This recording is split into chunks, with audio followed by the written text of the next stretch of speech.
রহমান মিয়ার গাল লাল হয়ে আছে। সকালে রহমানের কাছে একজন লোক এসেছিল। লোকটার নাম মোহিত। মোহিত সাহেব এসে রহমানের কাছে দাঁড়িয়ে বলে, ওই বেটা, আমার জুতো জোড়া কালি করে দেয়। স্যার, কালি করতে 100 টাকা লাগবে। এত টাকা? 50 টাকা নিবি বুঝলে?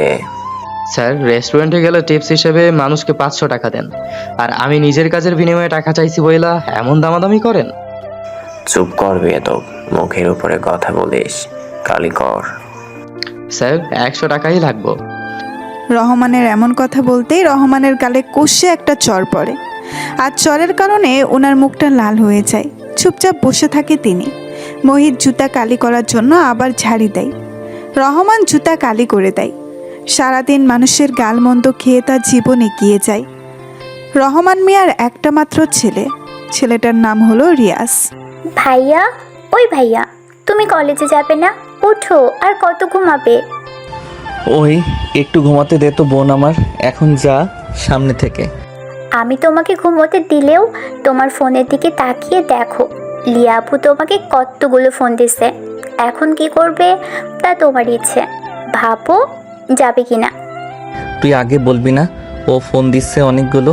আজ আমার কপালে কি আছে কে জানে। রিলেশন শুরু করার আগে এগুলো মনে ছিল না? এখন ঠেলা সামলাও, আমি বলে তো ডেকে দিলাম। তুই কি আমার বোনটা ভাবতে অবাক লাগে। আরও আগে ডাকবি না? এত অবাক না হয়ে এখন তাড়াতাড়ি উঠে ফ্রেশ হয়ে আসো, আমি খাবার দিচ্ছি তোমাকে। রিয়াজ কলপারে চলে যায়। মামাকে দেখতে পায় না সে। রিয়াজের বাবা হলো একজন মুচি। সারাদিন জুতার সেলাই করে যতটুকু আয় করে তাই দিয়ে নিজের ছেলেকে পড়াশোনা করায়, আর বাকি টাকা নিজের ছেলের জন্যই জমা করে। অভাবের সংসারে রিয়াজ তার মামার বাড়ি এসে থাকে। এতক্ষণ রিয়াজ আর তিশার কথা বলছিল। তিশা হলো রিয়াজের মামাতো বোন।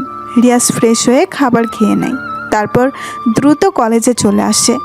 কলেজে এসে চারপাশে তাকায় রিয়াজ। লিয়াকে কোথাও দেখতে পায় না।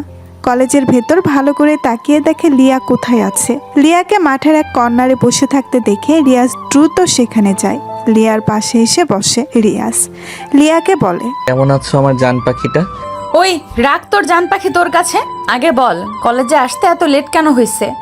আমি তোমাকে কতবার ফোন দিছি তা কি দেখোনি?